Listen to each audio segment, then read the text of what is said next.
ये कहानी है दो शादीशुदा जोड़ों की जो एक ही कंपनी में जॉब किया करते थे। तो दोनों के हस्बैंड आपस में दोस्त थे और दोनों की वाइफ भी आपस में नई नई दोस्त बनी थी। मंडे का दिन था तो दोनों की वाइफ आपस में बातें कर रही थी। एक ने दूसरी से कहा कि और सुनाओ, कल संडे कैसा गुजरा तुम्हारा, क्या करा? तो दूसरी बोली जैसा तुम्हारा गुजरा होगा, काम ज्यादा होने की वजह से संडे भी ऑफिस में ही थे। घर आए, जल्दी से नहाए, 3 मिनट में खाना खाया और आते ही सो गए। तो पहली बोली वो तो मेरे हस्बैंड भी ऑफिस में थे तुम्हारे हस्बैंड के साथ, लेकिन मेरा दिन बहुत जबरदस्त गुजरा। ये घर आए तो मुझे खाने के लिए बाहर ले गए। खाने के बाद हमने लंबी वॉक की। जब हम घर आए तो हमने सारे घर को कैंडल से रोशन किया, बहुत मजा आया। ये सब बिल्कुल एक ख्वाब जैसा था। दूसरी ने सुना तो दिल ही दिल में उदास हो गई और उसने घर आकर अपने हस्बैंड से झगड़ा कर डाला। अगले दिन उसके हस्बैंड ने ऑफिस में दूसरे हस्बैंड से पूछा कि तेरा संडे कैसा गुजरा था? तो उसने उसकी बात को काट दिया और बोला कि पहले तू अपना बता।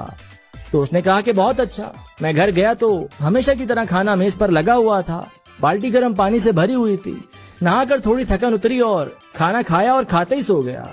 चल भाई अब अपना भी बता दे। तो बोला बहुत खुश नसीब है तू, मेरा संडे मेरे लिए बहुत मुश्किल था।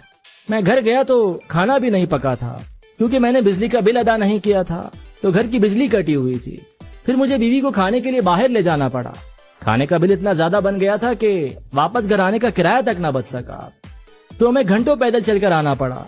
घर पहुंचे तो वही बिजली कटी हुई थी, पूरा घर अंधेरे में डूबा हुआ था, तो रोशनी के लिए मोमबत्तियां जलानी पड़ी। उसने जब ये सुना तो उसे बहुत अफसोस हुआ और दिल ही दिल में खुदा का शुक्र अदा करने लगा। जब उसने घर आकर अपनी वाइफ को सब कुछ बताया तो वाइफ रो पड़ी और बोली बिला वजह मैं किसी की बातों में आकर आपसे झगड़ पड़ी, आप जैसे भी हैं बहुत अच्छे हैं। तो शौहर ने भी उसे अपने गले से लगा लिया और बोला कि तुम भी मेरे लिए खुदा के दिए हुए किसी तोहफे से कम नहीं।